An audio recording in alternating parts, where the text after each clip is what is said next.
So the media is on the verge of collapse. Now, I've said this many, many times.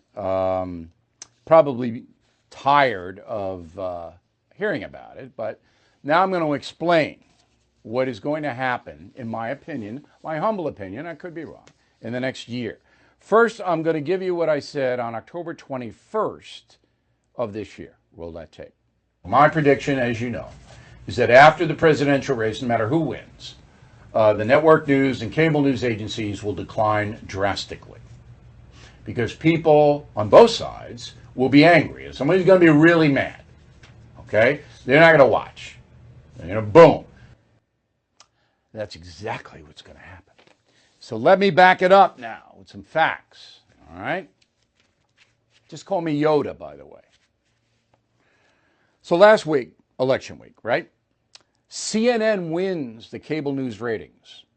When I was at Fox News for more than 20 years, when we surpassed Larry King, which is about 2000, after 9/11, we never, one time, were beaten by CNN. Didn't happen. Okay? Now, I know somebody's going to find someday or some way, but it would, and we were so far ahead of them, it couldn't have happened. Well, last week, CNN beat Fox News in the ratings. And now I'm taking out election night because that's a special event. So the 4 days, 1 day before, 3 days after the election, CNN wins. And they win by a lot. Bad sign for conservative Americans. Okay? Okay. Networks, Wednesday, Thursday, Friday, right after the election, nobody watched the nightly news. Stunning. They should have had 10, 12 million. The leader was, on Wednesday, November 4th, NBC, 3.5 million viewers. 3.5 million viewers. It's nothing. That's nothing. All right, ABC, 2.5 million. CBS, 2. That's stunning.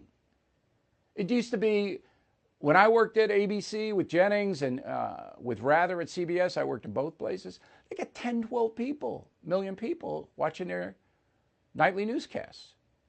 And this is the biggest news night week of the year. It's stunning. Okay, so what happens when your ad revenue, when people don't watch you anymore, what happens? Well, you lose money. And in the cable world, there's so much anger. You know, if you read the internet, I mean, everybody's mad at Fox News.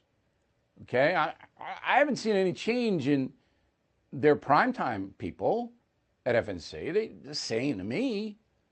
But everybody's mad. They're mad that FNC called Arizona, and Arizona is still in play, and they're mad that this one did this and this one did that. Anyway, there's a lot of people mad, Fox News viewers. And those people are sampling other places. We have been a tremendous beneficiary of that.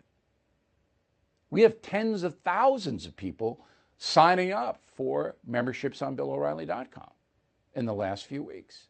Tens of thousands. It's unheard of. And millions of people sampling us. So anyway, Warner Media controls CNN, okay? And the parent company of Warner Media has ordered them to lay off everybody. That's AT&T. AT&T owns CNN, Warner Media.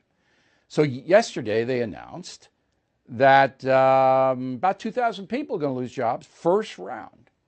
2,000 people out the door. Okay? That was announced Tuesday, November 10th. Not yesterday, Tuesday. First round of layoffs. Now this affects CNN, HBO, Turner Broadcasting, all of that. Entertainment and news. NBC today is laying off a whole bunch of people. Okay? About 300 employees losing their jobs. And the third quarter revenue at Comcast, which owns NBC, down more than 80%. Now, some of that's COVID, but 80%? Year to year revenue for Comcast down 71%. So look out below. You know about ESPN losing 500 jobs, first round. Now, ESPN is political. Okay, they're all political. All of this is political. So ESPN hires Jamel Hill and other far left progressives, and they go on there, and instead of talking about sports, they're ramming all their lunatic political opinions down your throat. And all you want is a score and the analysis of what teams are doing well. And you get this. So that's a total collapse at ESPN. And they're never coming back. NBC, CBS, ABC, massive layoffs coming. And they're never coming back to where they were, ever. Cable news, same thing will happen, but it's going to be slower.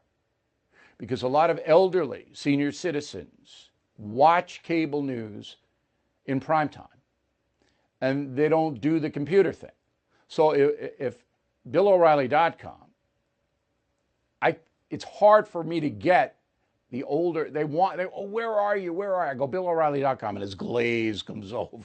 They don't do the computer thing, but they'll catch on. People are catching on. So in the next 12 months, there is no doubt that the entire media in America, corporate media, is going to be severely hurt. How does this affect you? Well, your viewing options will change. Okay? I don't know how, but they will. Personnel is going to change. And if I had to point to one thing this week that would give you an excuse never to watch network news, I would point to this soundbite. Roll it. You know, David, no one has seen anything like this. There is concern about what this means. Is the president planning a military operation or the use of federal troops, which Esper opposed? Are you kidding me? Now, that's Martha Raddatz, who I've known for decades. I work with Martha in Boston at WCVB, one of the best reporters on the planet, Martha Raddatz. All right? So she is the chief global affairs correspondent for ABC News, and she earned that position. Okay? Now, Martha gets on and says to her audience at ABC News, is the president planning a military operation?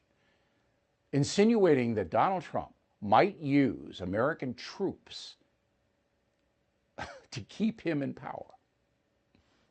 That is perhaps the most irresponsible statement I have ever heard on any national news broadcast. I am stunned that Martha Raddatz would say that. I don't know why. Maybe there's a reason. And Muir, the anchor, just sits there and goes,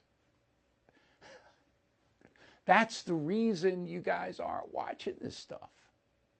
Right there is the reason. It's so insane. It's almost like Saturday Night Live. That's how crazy it is. There's no editors, no one in charge, no one imposing standards of journalism on anybody. Okay.